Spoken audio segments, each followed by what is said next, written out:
আসসালামু আলাইকুম রহমতুল্লাহ। কেমন আছেন সবাই? আশা করি সবাই অনেক ভালো আছেন। আমাদের এন্দাদিয়া হজ কাফেলার হাজিদের উদ্দেশ্যে আজকের এই ভিডিওটা বানানো।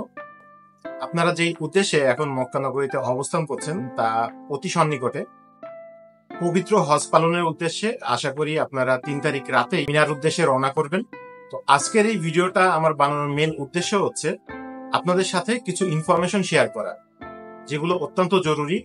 আমি আমার গ্রুপে ভয়েস দিয়ে হয়তো আপনাদেরকে জানাতে পারতাম, বাট এটা অনেক বড় হয়ে যেত তাই, এবং এর সাথে অনেক কিছু আছে যেগুলো আপনাদেরকে ভিজুয়ালি দেখানো উচিত আমি মনে করছি। সেই জন্য এই ভিডিওটা বানানো। এই ভিডিওর মাধ্যমে আমি আপনাদের সাথে কিছু ইনফরমেশনও শেয়ার করব, প্লাস কিছু ভিজুয়াল জিনিসও আপনাদেরকে দেখাবো, যেগুলো দেখলে অনেক কিছু আপনাদের ভিতরে ক্লিয়ার হয়ে যাবে। সেই সাথে এই হজ পালনের সময় কি কি ডিফিকাল্টিস আপনাদের সামনে আসতে পারে, কি কি প্রবলেম আপনারা ফেস করতে পারেন সেই বিষয়ে আলোচনা করব, এবং সেই জিনিসগুলা কিভাবে আপনারা সলভ করবেন সেই বিষয়গুলো আপনাদের সাথে শেয়ার করব। তো প্রথমে আসি, ইনশাল্লাহ আপনারা হয়তো বা 3 তারিখ রাতেই মিনার উদ্দেশ্যে রওনা করবেন। এটা টোটালি ডিপেন্ড করতেছে সৌদি মোয়াল্লেমের উপরে, কারণ সৌদি মোয়াল্লেম যে টাইমে গাড়ি দিবে ওই টাইমেই আপনাদেরকে যেতে হবে। এটা হতে পারে 3 তারিখ রাতে অথবা 4 তারিখ সকালে, এটা ডিপেন্ড করছে মোয়াল্লেম কখন আপনাদের গাড়িটা দিবে। তো গত বছরের একটা অভিজ্ঞতা আমার আছে, সেটা আপনাদের সাথে শেয়ার করি। গত বছর আমাদেরকে বলেছিল যে এশার নামাজের পরে মোয়াল্লেম অফিসে চলে যাওয়ার জন্য। আমি চলে গিয়েছিলাম মোয়াল্লেম অফিসে এশার নামাজের পরেই, এবং হাজিদেরকেও বলেছিলাম তারা যেন রেডি হয়ে বসে থাকে।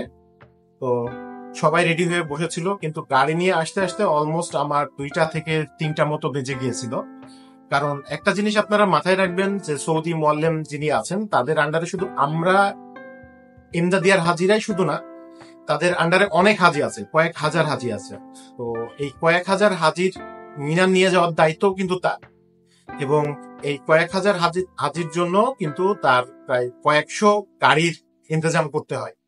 তো সেই গাড়িগুলো সিরিয়াল বাই সিরিয়াল যারা আমাদের মতো গাইড আছে তাদেরকে বুঝায় দেওয়া, ওইভাবে নিয়ে আসা, এইগুলো করতে অনেকটা টাইম লেগেছে। তো এক্সাক্ট বলা যাবে না যে আমাদের যেহেতু এসার পরেই গাড়ি আনতে যেতে হয়েছিল, তো এসার পরপরই আমরা গাড়ি নিয়ে চলে আসবো, এরকম না বিষয়টা। তো সিরিয়াল অনুযায়ী আসতে যে অনেকটা টাইম লেগে গিয়েছিল আমাদের। তো আমি আপনাদের কাছে অনুরোধ করব যে এই টাইমটা অন্তত আপনারা ধৈর্য সহকারে থাকবেন, কারণ এখানে আমাদের কোনো হাত নাই। প্লাস চাইলেও কেউ ওইভাবে এক্সাক্ট টাইম বলতে পারবে না যে এই টাইমের ভিতরে আমি গাড়িটা নিয়ে আসতে পারবো, এই টাইমের ভিতরে আপনারা রেডি হয়ে থাকবেন। একটু টাইম লাগতে পারে, সো এটা আপনারা আশা করি ধৈর্য সহকারে ওয়েট করবেন। এবং আমরা যখন 3টার দিকে গাড়িতে উঠেছিলাম, এবং 3টার দিকে গাড়িতে ওঠার পরে আমাদের যখন মিনাতে পৌঁছাচ্ছি, তো সেখানে আমাদের ফজর পার হয়ে গেছিল। আমরা ওখানে যে আর কি ফজরের নামাজ আদায় করছি, কিন্তু আমাদের কিন্তু গাড়ি আনতে যেতে হয়েছিল ঈশান নামাজের পরপরই।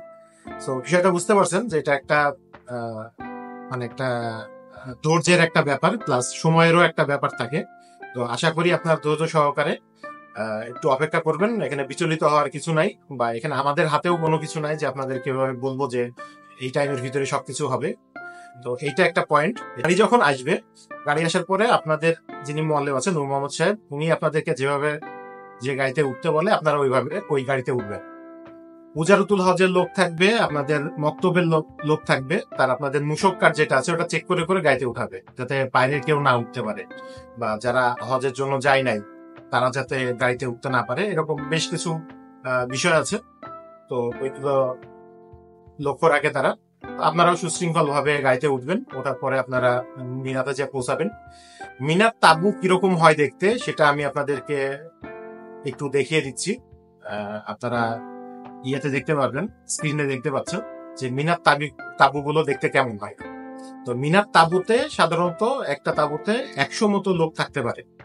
ওরা ভাগ ভাগ করে দেয়, এখানে পুরুষরা এখানে মহিলারা ওইভাবে দিয়ে দেয়। তো ওইভাবে আর কি আপনাদেরকে থাকতে হবে। এখানে খুব সংকীর্ণ জায়গা, আর এখানেও আপনারা সব সময় থাকবেন এরকম না, এটা বছরে জাস্ট 3টা দিনের জন্য ওপেন করা হয়। এখানে পর্যাপ্ত পরিমাণে খানা থাকবে।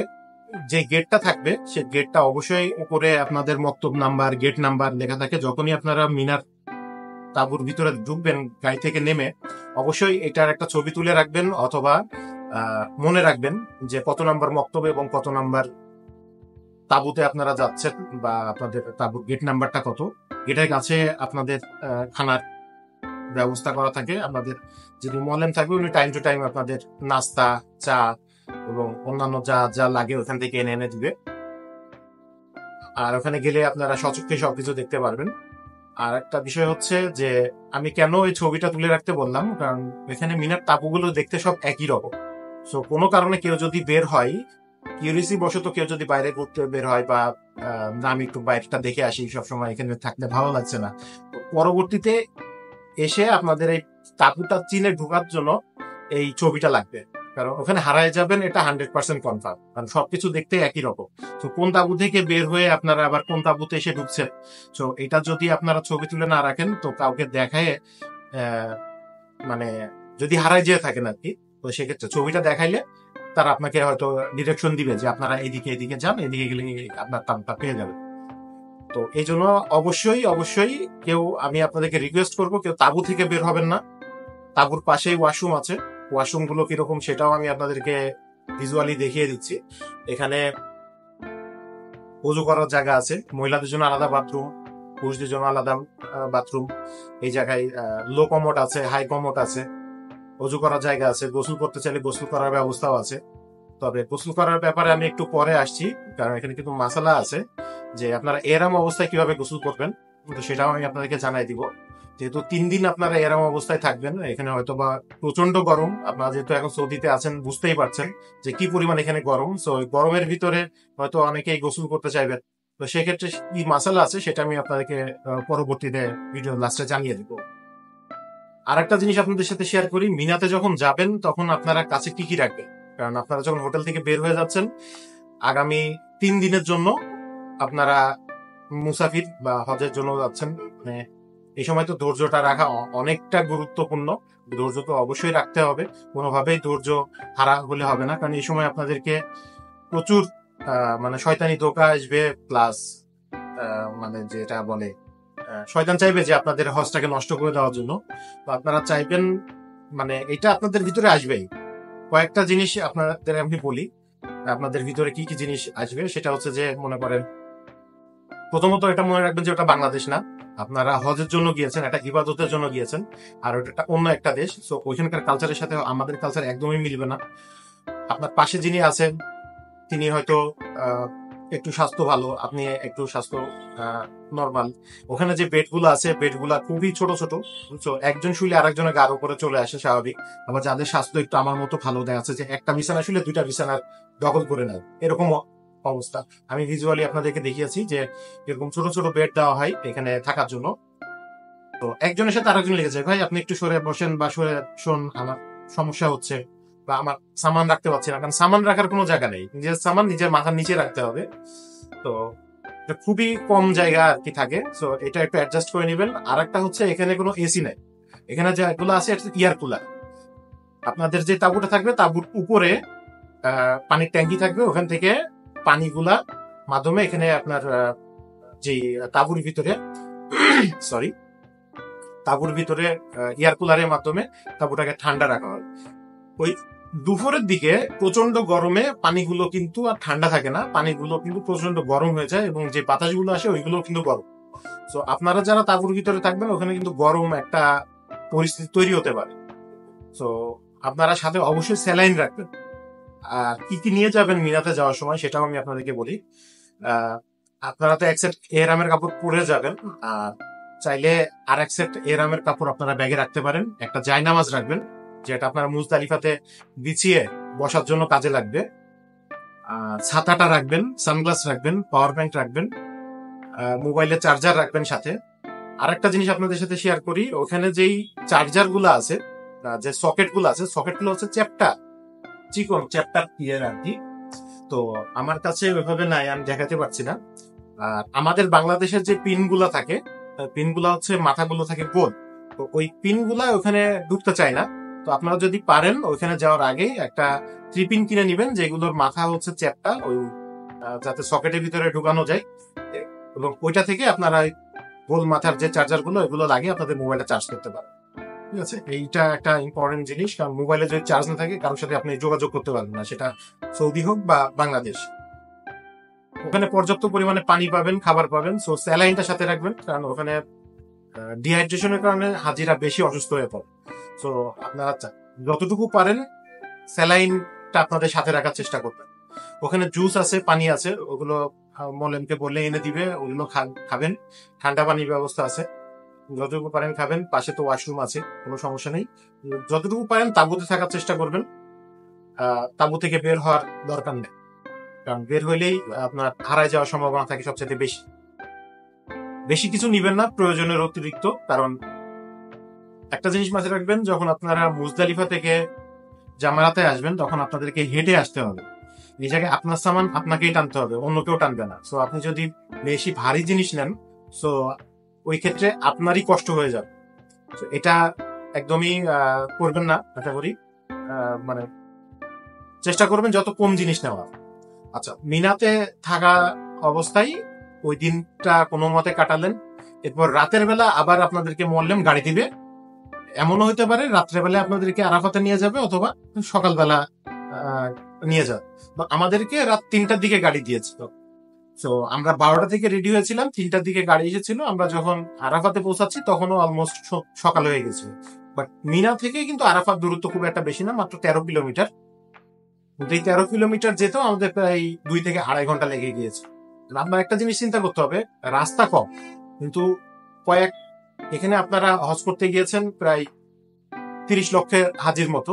30 লক্ষ হাজিকে যখন গাড়িতে করে নিয়ে যাচ্ছে, এখানে কতগুলো গাড়ি ওখানে যাচ্ছে। তো একটা করে গাড়ি যাচ্ছে, হাজি নামাচ্ছে, বের হয়ে যাচ্ছে, আবার গাড়ি ঢুকছে, এভাবেই তো ওখানে সবাই যাচ্ছে, তাই না? তো এখানে অনেকটা টাইম লেগে যায়। তো গাড়ির ভিতরে আপনাদের টাইম লাগবে। তো গাড়ির ভিতরে ধৈর্য সহকারে বসবেন। এখানে আমাদের বা বাংলাদেশি কারো বা সৌদি কারো কি হাত নাই, এটা পরিস্থিতি শিকার, সবাই এটা বুঝে নিতে হবে। এবং আমি আশা করি আমাদের হাজিরা যথেষ্ট বুদ্ধিমান এবং এই জিনিসগুলো আপনারা বুঝবেন। আরাফার গেটটা দেখতে ঠিক এরকম হবে, আমি আপনাদেরকে ভিজুয়ালি দেখাচ্ছি। এবং আরাফার তাঁবুটা কিরকম হবে সেটাও আপনাদেরকে এখন ভিজুয়ালি আপনারা দেখতে পাচ্ছেন। তো এটা একটা অনেকটা গুদাম ঘরের মতো। মিনাতে যেরকম ছিলেন, মিনার গুলো থেকে এগুলো অনেক বড়।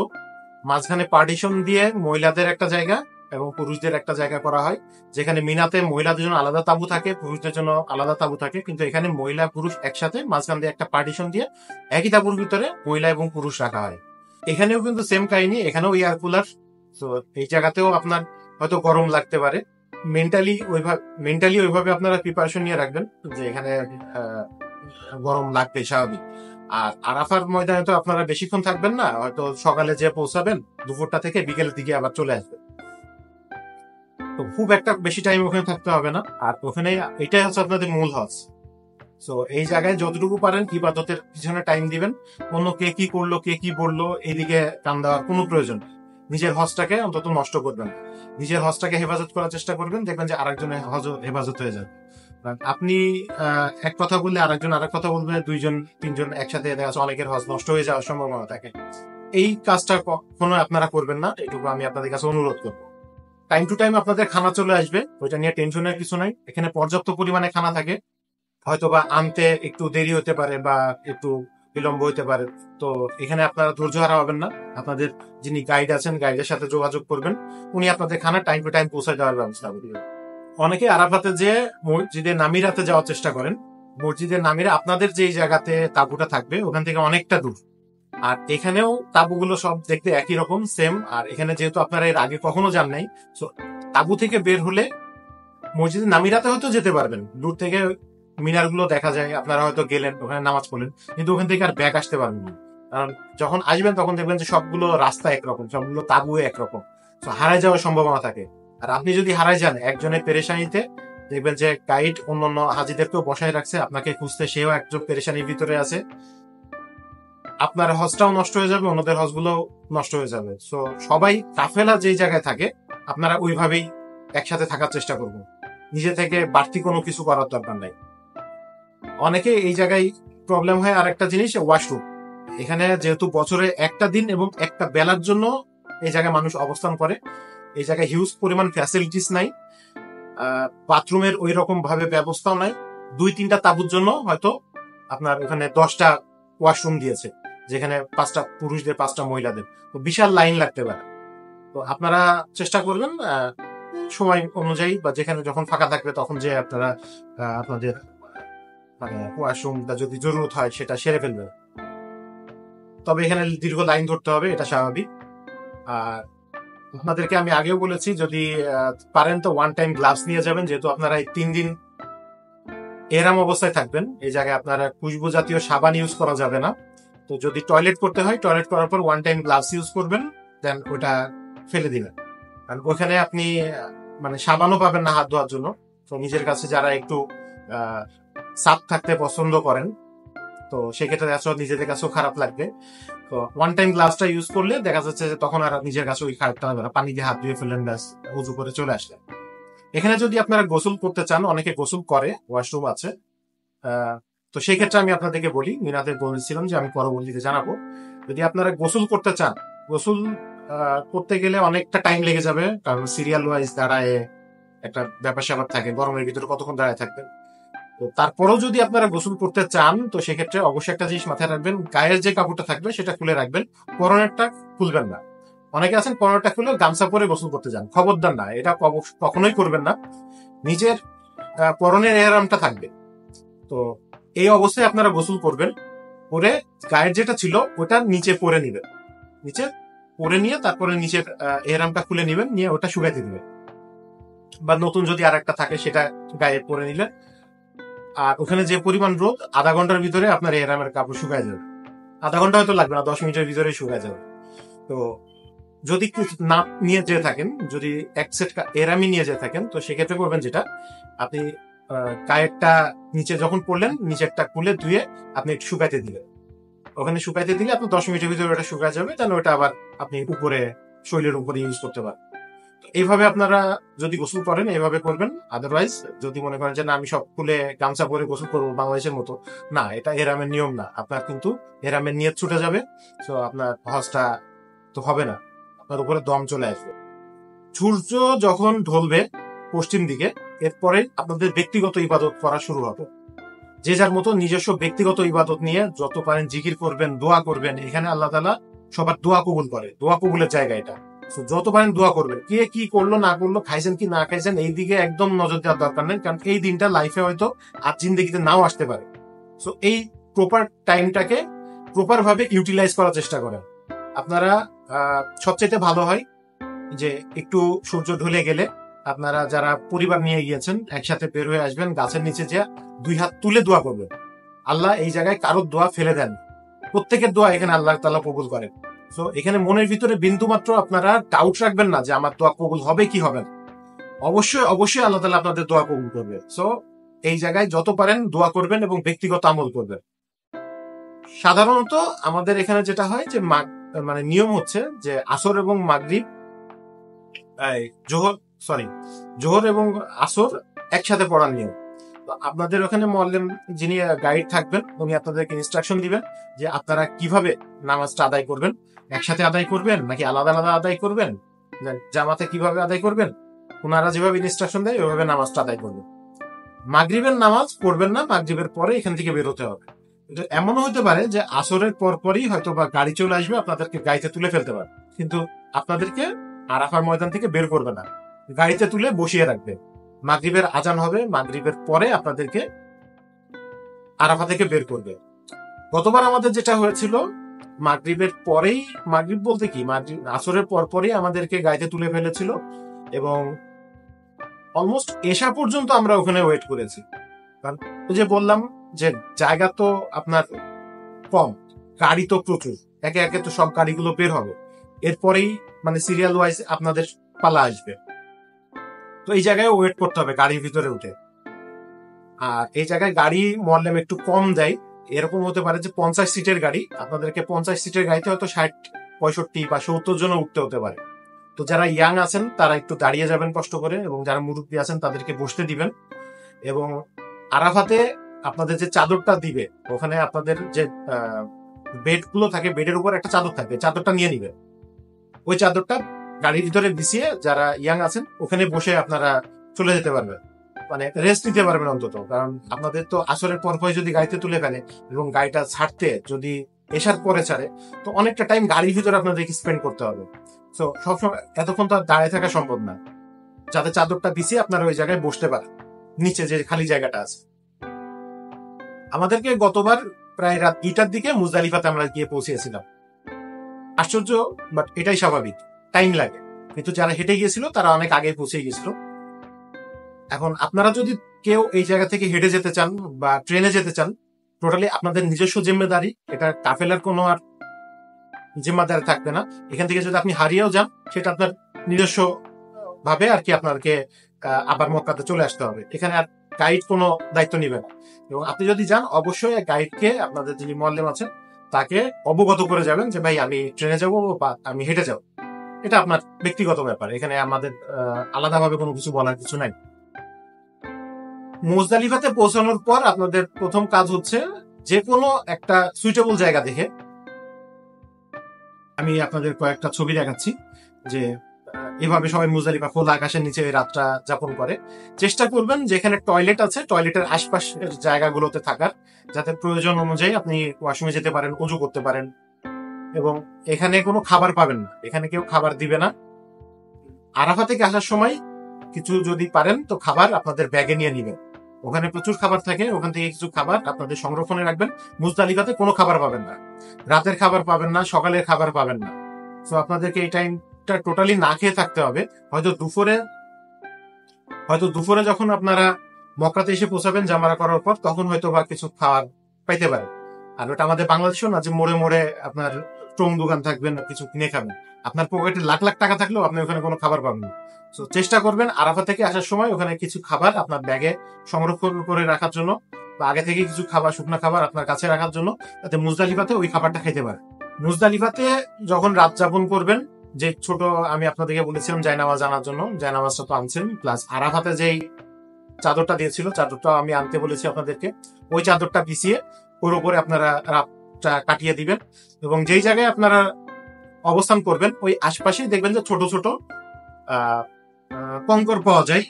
আপনারা আপনাদের প্রয়োজন মতো শয়তানকে পাথর মারার জন্য যে পাথরগুলো আপনাদেরকে কালেক্ট করতে হবে, সেই পাথরগুলো ওইখান থেকে নিয়ে নিবেন। টোটাল আপনাদের 49টার মতো পাথর লাগতে পারে। 2 দিন 3 7 21 21 42, আর প্রথম দিন 7টা 49টা। চাইলে একটু বাড়াই নিতে পারেন, কারণ অনেক সময় হাত থেকে যদি কঙ্কর পড়ে যায় তো ওইটা কিন্তু তুলে আবার মারা যাবেন। হয় আপনার কাছে যেটা বাড়তি আছে সেটা আপনাকে ইউজ করতে হবে, অথবা আপনার যিনি পাশে আছেন, আশপাশে আপনার যারা কাফেলার সাথী ভাইরা আছে, তাদের কাছ থেকে আপনি চেয়ে নিতে পারেন বা ধার নিতে পারেন। ঠিক আছে, কিন্তু যদি হাত থেকে কোনো পাথর পড়ে যায়, জামরা করার সময় হাত থেকে যদি পাথর মানে যেখানে ফেলার কথা সেখানে না পড়ে আর কি, তো সেক্ষেত্রে আপনাকে তো 7টা মারতেই হবে। ওই জন্য অতিরিক্ত কিছু পাথর আপনাদেরকে নিতে হবে। এবং অবশ্যই পাথরগুলো আপনারা ওখানে কিছু পানি দিয়ে ধুয়ে নিবেন। আপনাদের কাছে ওখানে পানি অ্যাভেলেবেল থাকে, বোতল পানি, ওই বোতলের ভিতরে ধুয়ে নিবেন। এবং আপনাদের যে পানির বোতলগুলো থাকে, পানির বোতলের ভিতরে আপনারা কঙ্করগুলো নিবেন। তাহলে হবে কি, বোতলের মুখটা তো ছোট, বোতলের মুখটিটা খুলে আপনারা হাতের উপরে ওই কঙ্করগুলো নিয়ে সুন্দর করে কঙ্করগুলো নিক্ষেপ করতে পারবেন। এরপর যখন সকাল হবে আপনাদেরকে জামরার দিকে হাঁটা শুরু করতে হবে। একটা জিনিস মাথায় রাখবেন, সবাই যেদিকে যাচ্ছে আপনাদেরকেও সেই দিকেই যেতে হবে।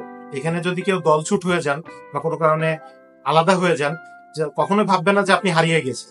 মানে এখানে হারানো কোনো কিছু নেই, সবাই যেদিকে যাচ্ছে আপনাকেও সেই দিকে যেতে হবে। এবং সবাই যে ইবাদত করবে আপনাকেও সেই ইবাদতটাই করতে হবে। এবং অন্যদেরকে খোঁজার চেষ্টা করবেন না। সাপোজ আপনারা স্বামী স্ত্রী আছেন, স্বামী হারিয়ে গিয়েছে, স্ত্রী আরেকজনের সাথে হয়তো আছে, তো এখানে খোঁজাখুঁজির কিছু নাই। খুঁজতে গেলে সময় চলে যাবে, আপনি আরো বেশি পেরেশানির ভিতরে পড়বেন। সো একটা জিনিস মাথায় রাখবেন এবং আপনারা আগে থেকে আলোচনা করে নেবেন, কেউ যদি কখনো দলছুট হয়ে যান, সবাই যেদিকে যাচ্ছে আপনাদেরকে ওদিকে যেতে হবে। সবাই পাথর মারবে শয়তানকে, আপনাদেরকেও পাথর মারতে হবে জামরা করে, দেন আপনাদের মক্কাতে চলে আসতে হবে। মক্কাতে হোটেলে আসলে সবাই আবার একত্রিত হয়ে যাবে। তো চেষ্টা করবেন একত্রিত ভাবে থাকার। তারপরও যদি কেউ দলছুট হয়ে যান তো ভয়ের কিছু নাই, সবাই যেটা করছে আপনিও সেটা করবেন, করে হোটেলে আসলে সবাই আবার একত্রিত হয়ে যাবে। এখন জামরা করতে গেলে আপনাদেরকে যেটা মাথায় রাখতে হবে, এখানে আমি কিছু আপনাদেরকে ছবি দেখাচ্ছি। এইভাবে লাইন ভাগ করে দেয়, আপনাদেরকে এভাবে যেতে হবে।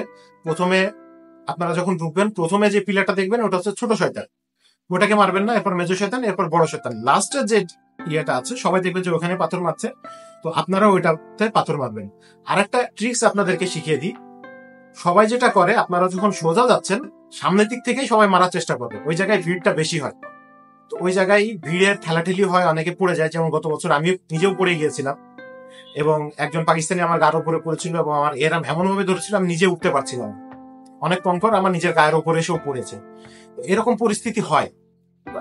তো আপনারা যেটা করবেন সেটা, আপনারা সোজা যাবেন না, সোজা যে আপনারা পাথরটা মারবেন না, আপনারা একটু সাইড কেটে যাবেন। যে দিক দিয়ে বের হয়ে যায়, দেখবেন যে বের হওয়ার আগে দিয়ে ওই সাইডটা ফাঁকা থাকে। তো ওইখান থেকে খুব কাছ থেকেই আপনারা পাথরটা মারতে পারবেন। তো সোজা যাওয়ার কোনো প্রয়োজন নাই, আপনারা পাশ কাটিয়ে যেয়ে ওই পিছন দিকে খুব ফাঁকা জায়গা পাবেন, ওখানে আরামসে আপনারা দাঁড়িয়ে পাথরগুলো মেরে আবার চলে আসবেন। এবং চেষ্টা করবেন 4-5 জন একসাথে যে পাথরগুলো মারার, যাতে অন্য কাফেলার বা অন্য কান্ট্রির যারা আছে তারা যাতে চাপাচাপি না করতে পারে। আপনারা যারা বাঙালি আছেন একসাথে থাকার চেষ্টা করবেন, একসাথে দলবদ্ধভাবে যে পাথরটা মেরে ওই পথে আবার বেরোয় চলে আসবেন।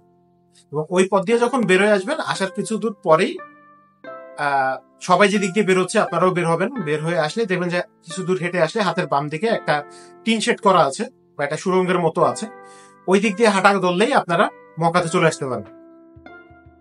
এখন মক্কাতে ওই দিক দিয়ে হেঁটেও আসতে পারবেন। এখানে একটা জিনিস বলে রাখি, আপনাদের শরীরে হয়তো কুলাবে না এত জার্নি করার পর 3 দিন খাওয়া না খাওয়া শরীর, বা আপনাদের হয়তো প্রচন্ড পরিশ্রম, ক্লান্ত লাগছে, হাঁটতে মন চাচ্ছে না, মনে হবে যেন একটা গাড়ি পাইলে ভালো হতো। ওই দিন হচ্ছে ঈদের দিন মানে সৌদিতে। আপনারা তো আর ঈদের নামাজ পড়েন না, হাজিদের জন্য ঈদের নামাজ নাই, কিন্তু অন্যান্য যারা আছে তারা ঈদের নামাজ পড়ছে, ওই দিন ছুটি কাটায়। ওই দিন গাড়ি পাওয়া যায় না, প্লাস ওই দিন দোকানপাটও অনেকগুলো দোকানপাট বন্ধ থাকে। হয়তো সংখ্যা কিছু মানে কিছু সংখ্যক হয়তো দোকান খোলা থাকে। তো আর একটা জিনিস দেখবেন যে আপনাদের যদি ওয়াশরুম লাগে, তো আশপাশে আপনার হচ্ছে মোবাইল টেম্পোরারি কিছু ওয়াশরুম ওরা করে রাখে, ওটা খুঁজে নিবেন, নিয়ে ওখানে আপনারা জরুরত সারতে পারেন। আর ওখানে গাড়ি পাবেন না, গাড়ি যদি কিঞ্চিত কিছু পান ওই দিন প্রচন্ড ভাড়া চাইবে। একটা ট্যাক্সি যদি ভাড়া করেন, যেখানে মনে করেন যে 50 রিয়াল নিত মক্কাতে আসতে, ওই দিন হয়তো 500 রিয়ালও চাইতে পারে। অবাক করার কিছু নাই। চেষ্টা করবেন 4-5 জন মিলে একটা গাড়ি ভাড়া করে যাওয়ার জন্য। ওদিন যে যাই চাইবে না কেন, বেশি দামাদার করার দরকার নাই, কারণ দামাদার করলে আপনারই লস হবে। কারণ আপনি যদি না যান, আরেকজন ঠিকই গাড়িটা নিয়ে চলে যাবে। তো 4-5 জন যদি একসাথে থাকেন, ওইভাবে আপনারা নিজেরা মাসোয়ারা করে গাড়িটা নিয়ে আপনারা মক্কাতে চলে আসবেন। মক্কাতে আসার পরেই প্রথম কাজ হচ্ছে আপনাদেরকে কুরবানিটা নিশ্চিত করা। কুরবানির জন্তু কোথায় থাকবে অবশ্যই আপনাদেরকে জানিয়ে দিবে। ওই জায়গায় যে আপনারা যদি চান নিজে হাতে জবাই করে আসতে পারেন, অথবা ওখানে যিনি প্রতিনিধি থাকবে তাদের নাম্বারও হয়তো আপনার কাছে থাকবে, তাদেরকে ফোন করলে তারা আপনাকে কুরবানিটা করে দিবে। এরপরে মাথাটাকে কুরবানির পরেই কিন্তু আপনারা মাথাটা হলক করবেন। অনেকে এটা ভুল করে ফেলাম। তারপরে মাথা হলক করার পরে আপনি এরামের কাপড় তুলতে পারবেন, তার আগে কিন্তু না। এই জায়গায় অনেকে আরেকটা ভুল করে, যে কুরবানি করছে, কুরবানি শেষ, এবার মাথা চুল কাটতে আর মনে নেই, তাড়াতাড়ি করে এতটাই ক্লান্ত থাকে যে হোটেলে এসে তাড়াতাড়ি করে আপনার যে শরীরে এরামের কাপড়গুলো খুলে গোসল করে রেস্ট নিতে চলে যায়। এটা করলে কিন্তু আপনার উপর আবার দম ওয়াজিব হয়ে যাবে। এটা অবশ্যই মাথায় রাখবেন যে আপনার কুরবানিটা কমপ্লিট হয়েছে, এরপরে চুলটা কাটাবেন, চুল হলক করবেন, করার পরে আপনি এরামের কাপড় খুলে গোসল করে ব্যাস, এরপরে আপনি রেস্ট নিবেন, কোনো সমস্যা নেই। কিছুক্ষণ রেস্ট নেওয়ার পরে আপনারা চেষ্টা করবেন যে আসর থেকে মাগরিবের ভিতরেই আপনাদের যে ফরজ তাওয়াফটা আছে এটা শেষ করে ফেলা। কারণ রাত যত বেশি হবে তত ভিড় বাড়বে বেশি। আপনাদের সাথে আমি গত বছরের একটা এক্সপিরিয়েন্স শেয়ার করি। আমরা গত বছর বেশ কয়েকজন বিকেলের দিকে বা সন্ধ্যার দিকে গিয়েছিল তাওয়াফ করতে। তারা তাওয়াফ করে আবার মিনাতে চলে গিয়েছিল তাদের মতো দেব। আমরা 22 জন মতো ছিলাম। আমরা রাত 12টার দিকে আমরা বেশি টায়ার্ড ছিলাম, এসে ঘুমাই গেছিলাম, আমরা আসলে টের পাই নাই। তো আমরা পরবর্তীতে রাত তখন 11টা থেকে 12টা হবে, এই টাইমে আমরা গিয়েছিলাম জিয়ারত তাওয়াফটা করতে তাওয়াফ করতে যে মানে এমন পরিস্থিতি যে প্রায় আধা ঘন্টা থেকে 1 ঘন্টা পর্যন্ত আমাদের গেটে দাঁড়িয়ে থাকতে হচ্ছে, আমাদেরকে ঢুকতে দিচ্ছে না, কারণ ভিতরে ফুল ফিল আপ, একটা পা ফেলার মতো জায়গা নেই। আমাদের তাওয়াফটা শেষ করতে, তাওয়াফ করছি তাও হচ্ছে 3 তলার উপরে, একদম ছাদে রুফটপে, ওখানে একটা তাওয়াফ করতে আমাদেরকে টাইম লাগতো 17 মিনিট করে। এবং ওটা পুরোটা শেষ করছি যখন, তখন অলমোস্ট আমাদের ফজরে আজান দিচ্ছে।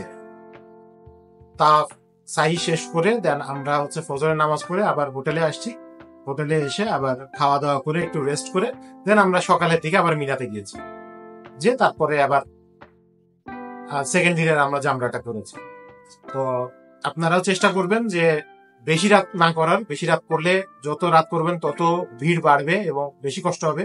যদি সম্ভব হয় একদম প্রথম দিকে জামরা করে এসে তাওয়াফ মানে কুরবানির পরপরই তাওয়াফটা করে ফেলে খুবই ভালো, যদি শরীরে আপনার এনার্জি থাকে। ওই টাইমটা সবচেয়ে কম থাকে, কারণ সবাই আসবে, তারপরে তাওয়াফ করবে, কুরবানি করবে, এটা নিশ্চিত হবে, তারপর তাওয়াফে যাবে। তো ওই টাইমটাতে একটু হালকা থাকে। রাত যত বেশি হবে তত আপনার এখানে চাপ বাড়বে, এটা অবশ্যই মাথায় রাখবেন। তো মিনাতে যদি রাতে চলে যেতে পারেন একসাথে তাহলে তো খুবই ভালো, আর যদি প্রথম দিন না যেতে পারেন দ্বিতীয় দিন যাবেন। আর কেউ যদি না যেতে পারেন বা অসুস্থ হয়ে পড়েন তাহলে আপনার জামরার দায়িত্ব অন্য কাউকেও দিয়ে দিতে পারেন। তো এই হচ্ছে বিষয়। দ্বিতীয় দিনে জামরা হয়ে গেল, তৃতীয় দিনের জামরাও এইভাবে আপনারা করে নেবেন। দ্বিতীয় দিন যদি মিনাতে যান তো দ্বিতীয় দিন রাতটা থেকে যে তৃতীয় দিন জামরা করে আবার চলে আসতে পারেন। এখানে আরেকটা জিনিস আমি আপনাদের সাথে শেয়ার করি। আপনাদের মিনার যে তাঁবুটা থাকবে ওখান থেকে আপনাদের মিনার স্টেশনটা খুব কাছে। তো আপনারা ট্রেনটা ইউজ করবেন। ট্রেনের মাধ্যমে যদি আপনারা জামরা করতে যান তো সেটা মানে সেকেন্ড দিনের কথা অথবা থার্ড দিনের কথা আমি বলছি। তো খুব সহজে আপনারা চলে যেতে পারেন। 5টা মিনিট টাইম লাগবে, 5 মিনিটও হয়তো অতটা লাগে না, ট্রেনে উঠতে যতক্ষণ লাগে।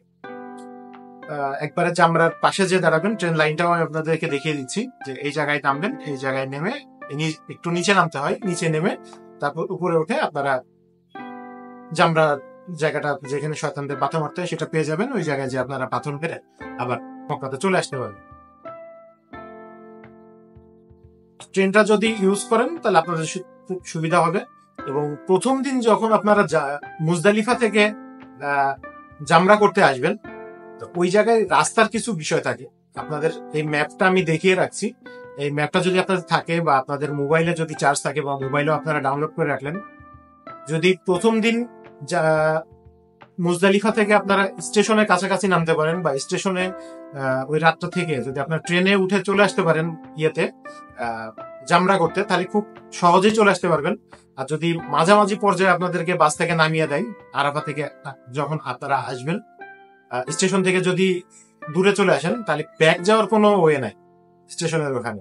তো আপনাদের সামনে আসতে হবে এবং সামনে পুরোটা রাস্তায় এখানে প্রায় 5 থেকে 7 কিলোমিটার হতে পারে। তো এই রাস্তাটা পুরোটা আপনাদেরকে হেঁটে যেতে হবে। আর একটা জিনিস মাথায় রাখবেন, যদি কোনো হুইল চেয়ার নিয়ে কেউ হজ করছে এরকম দেখেন তো ওনাকে আগে যেতে দিবেন, ওনার সামনে আপনি কখনো থাকবেন না। কারণ এটা আমার নিজে দেখা যে হুইল চেয়ারের যে পাটা আছে ওটা খুব স্টিলের ধারালো থাকে, সামনে যে থাকে সে এখানে তো জোরে হাঁটা যায় না, ওখানে তো প্রচুর লোকের ভিড় এবং প্রচন্ড গরম, সবাই অতিষ্ঠ হয়ে যায়। আস্তে আস্তে সবাই আস্তে আস্তে আগাতে থাকে, হাঁটতে থাকে।